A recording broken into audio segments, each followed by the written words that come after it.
നമസ്കാരം. മലയാളി വാർത്തയിലേക്ക് സ്വാഗതം. മുൻ മുഖ്യമന്ത്രി പിണറായി വിജയന്റെ തിരുവനന്തപുരത്തെ വസതിയിൽ മാസപ്പടി കേസിൽ റെയ്ഡ് നടത്തിയ ഇ.ഡി. ഉദ്യോഗസ്ഥരെ ആക്രമിച്ച കേസിൽ 5 പ്രധാനപ്പെട്ട പ്രതികൾക്ക് ഇന്ന് ജാമ്യം ലഭിച്ചിരിക്കുന്നു. നേരത്തെ 19 പ്രതികൾക്ക് ജാമ്യം ലഭിച്ചിരുന്നു.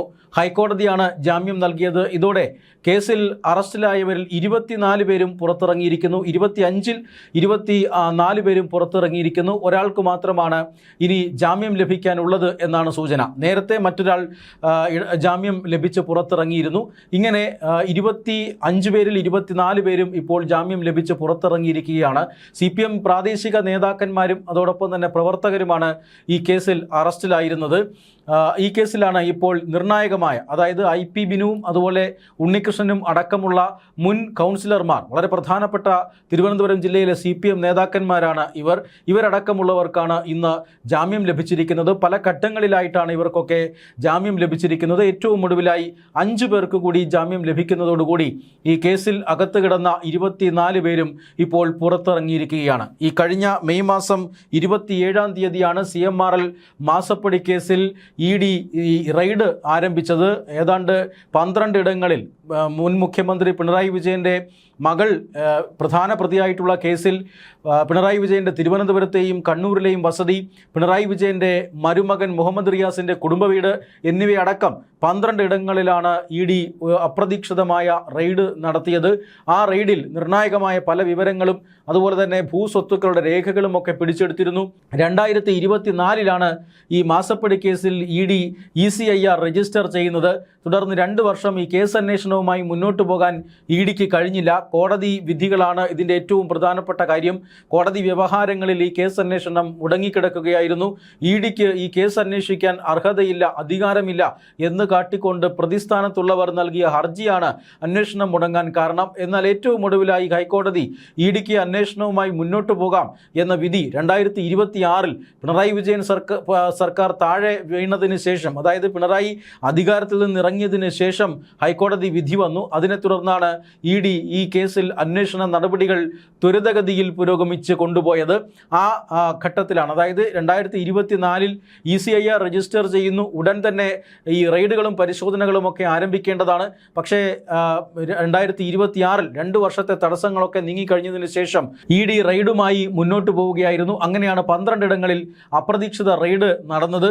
ഈ റെയ്ഡ് പലയിടങ്ങളിലും വലിയ പ്രതിഷേധങ്ങൾക്ക് കാരണമായി. എന്നാൽ തിരുവനന്തപുരത്ത് നടന്ന റെയ്ഡ് അക്രമാസക്തമാവുകയായിരുന്നു. മുൻ മുഖ്യമന്ത്രി പിണറായി വിജയനും അതുപോലെ തന്നെ അദ്ദേഹത്തിൻ്റെ മകൾ വീണ വിജയനുമെല്ലാം ആ സമയത്ത് ഉണ്ടായിരുന്നത് തിരുവനന്തപുരത്തെ ബേക്കറി ജംഗ്ഷനിലുള്ള വാടക വീട്ടിലായിരുന്നു. അവിടെയാണ് പരിശോധന എൻഫോഴ്സ്മെൻറ്റ് ഡയറക്ടറേറ്റ് ഉദ്യോഗസ്ഥർ നടത്തിയത്. അതിരാവിലെ മുതൽ പരിശോധന നടന്നിരുന്നു. ആ സമയം മുതൽ തന്നെ പിണറായി വിജയൻ്റെ വീടിന് മുന്നിൽ CPM പ്രവർത്തകരുടെയും അണികളുടെയും ഒരു വലിയ തിരക്ക് അത് അനുഭവപ്പെട്ടു. പ്രവർത്തകർ അവിടെ നേതാക്കളുടെ ആഹ്വാനപ്രകാരം തടിച്ചുകൂടി. അതിനുശേഷം ഈ റെയ്ഡ് പൂർത്തിയാക്കി ED ഉദ്യോഗസ്ഥർ 3 വാഹനങ്ങളിലായി തിരിച്ചിറങ്ങുമ്പോഴാണ് ഈ CPM പ്രവർത്തകരും ഗുണ്ടകളും ചേർന്ന് ഈ ED ഉദ്യോഗസ്ഥരെ ആക്രമിക്കുന്നത്. കാറുകൾ പൂർണ്ണമായും തകർത്തു എന്ന് മാത്രമല്ല, ED ഉദ്യോഗസ്ഥരെയും കേന്ദ്ര സേനാ ഉദ്യോഗസ്ഥന്മാരെയും വധിക്കാൻ പോലും ഈ ആൾക്കൂട്ടം ശ്രമിച്ചുവെന്നാണ് കേസ്. ആ കേസിൽ പ്രത്യേക അന്വേഷണ സംഘം ഇപ്പോൾ പൂർത്തിയാക്കി വരികയാണ്. ഈ കേസിൽ വലിയ ഗൂഢാലോചനയുണ്ട് എന്നാണ് ED വാദിക്കുന്നത്. അതായത് ഈ അറസ്റ്റിലായിട്ടുള്ളവരെല്ലാം CPM സാധാരണക്കാരായ പ്രവർത്തകരായിരുന്നു. ഈ പ്രവർത്തകർക്ക് മുകളിൽ ഇങ്ങനെ ഒരു അക്രമത്തിന് ആഹ്വാനം നൽകിയത് CPMൻ്റെ സംസ്ഥാന നേതൃത്വമാണ്. അതായത് MP ഗോവിന്ദൻ അടക്കമുള്ള സംസ്ഥാന നേതാക്കൾ, V ശിവൻകുട്ടിയും റഹീമും അതുപോലെ തന്നെ ജോൺ ബ്രിട്ടാസും അടക്കമുള്ള ജില്ലാ നേതാക്കൾ ഇവരെല്ലാം തന്നെ ഇവിടെ ഉണ്ടായിരുന്നു. ആ സമയത്ത് ദീർഘനേരം ഈ വസതിക്ക് മുന്നിൽ ഉണ്ടായിരുന്നു. അവർ പ്രവർത്തകരോട് ആഹ്വാനം ചെയ്ത് പ്രവർത്തകരെ ഇളക്കി വിട്ടുകൊണ്ടാണ് കേന്ദ്ര ഏജൻസിക്കെതിരെ ഇങ്ങനെ ഒരു ആക്രമണം ഉണ്ടായത്. ഇതിന് പിന്നിൽ വ്യക്തമായ ഗൂഢാലോചനയുണ്ട് എന്നൊക്കെയാണ് ED കോടതിയിൽ വാദിച്ചത്. എന്നാൽ ഹൈക്കോടതി ഈ കേസിൻ്റെ മെറിറ്റിലേക്ക് കടന്നില്ല. ജാമ്യം ലഭിക്കുന്നതിന് എന്താണ് തടസ്സമെന്ന് മാത്രമാണ് ഹൈക്കോടതി ചോദിച്ചത്. നേരത്തെ തിരുവനന്തപുരത്തെ ഫസ്റ്റ് ക്ലാസ് ജുഡീഷ്യൽ മജിസ്ട്രേറ്റ് കോടതി ഈ പ്രതികൾക്ക് ജാമ്യം നിഷേധിച്ചിരുന്നു. വളരെ ഗുരുതരമായ കുറ്റകൃത്യമാണ് ഈ പ്രതികൾ ചെയ്തതെന്നും കേന്ദ്ര ഏജൻസിയെ അവരുടെ ഡ്യൂട്ടിക്കിടയിൽ ആക്രമിച്ചത് അതീവ ഗുരുതരമായ കുറ്റകൃത്യമാണെന്നും രാജ്യത്തിനെതിരെ നടന്ന കുറ്റകൃത്യമാണെന്നും അതുകൊണ്ട് തന്നെ ഇത്തരം കുറ്റകൃത്യം ചെയ്തവർക്ക് ജാമ്യം അനുവദിച്ചാൽ അത് അക്രമത്തിന് പ്രോത്സാഹനം നൽകുന്നതിന് തുല്യമാണ് എന്നും കോടതി അടിവരയിട്ട് പറഞ്ഞിരുന്നു. അതിനുശേഷമാണ് ലോക്കൽ പോലീസിൽ നിന്നും അന്വേഷണം അന്വേഷണം SITക്ക് സംസ്ഥാന സർക്കാർ കൈമാറുന്നത്. ഈ ഗൂഢാലോചന അന്വേഷിക്കാനായി SIT ചില ശ്രമങ്ങളൊക്കെ നടത്തിയിരുന്നു. അതായത് അറസ്റ്റിലായ പ്രതികളെ കസ്റ്റഡിയിൽ വാങ്ങി ചോദ്യം ചെയ്തു, അവരുടെ ഫോണുകളും മറ്റും പരിശോധിച്ചു, ഫോറൻസിക് പരിശോധനയ്ക്ക് അയച്ചു. എന്നാൽ ഈ പരിശോധനകളൊന്നും തന്നെ ഗൂഢാലോചനയുടെ തെളിവുകൾ കിട്ടിയില്ല എന്നാണ് SITയുടെ നിഗമനം.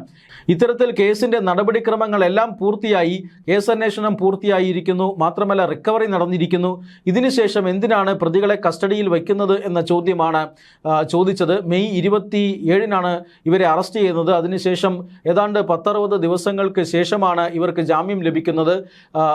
അത്ര കണ്ട് ജാമ്യം ലഭിക്കുക എളുപ്പമല്ല എന്ന് നേരത്തെ ഈ കേസിൽ വിലയിരുത്തപ്പെട്ടിരുന്നു. അതീവ ഗുരുതരമായ കുറ്റകൃത്യമാണ് നടന്നിരിക്കുന്നത്. ആ കേസിൽ അറസ്റ്റിലായിട്ടുള്ളത് CPMൻ്റെ തിരുവനന്തപുരം ജില്ലയിലെ പ്രധാനപ്പെട്ട നേതാക്കന്മാരും അതുപോലെ തന്നെ SFIയുടെയും DYFIയുടെയും ഒക്കെ നേതാക്കന്മാരും ഒക്കെ ആയിരുന്നു. ഈ പറയുന്ന EDയുടെ ആക്രമണത്തിൽ തകർന്ന കാറിലെ ഡ്രൈവർമാരെ സ്വാധീനിച്ചുകൊണ്ട് ഈ കേസ് അട്ടിമറിക്കാൻ CPM ഒരു ശ്രമം നടത്തിയിരുന്നു. എന്നാൽ അതൊക്കെ പാഴാവുകയായിരുന്നു. ഡ്രൈവർമാർക്ക് ED തന്നെ നഷ്ടപരിഹാരം നൽകി. അതിന് ഈ CPM നേതാക്കളിൽ നിന്ന്, ഈ പ്രതികളായിട്ടുള്ള CPM നേതാക്കളിൽ നിന്ന് ഈടാക്കിയേക്കും എന്ന സൂചനയുണ്ട്. എന്തായാലും ED കേസ് അന്വേഷണവുമായി മുന്നോട്ട് പോവുക തന്നെയാണ്. ഈ കേസ് അന്വേഷണം മാത്രമല്ല, അതായത് ഈ മാസപ്പടി കേസിൽ അന്വേഷണം കടുപ്പിക്കുകയാണ്. പിണറായി വിജയനെ ചോദ്യം ചെയ്യുന്നതിലേക്ക് മാസപ്പടി കേസിൻ്റെ അന്വേഷണം കടക്കുന്നുവെന്നാണ് ലഭിക്കുന്ന സൂചന.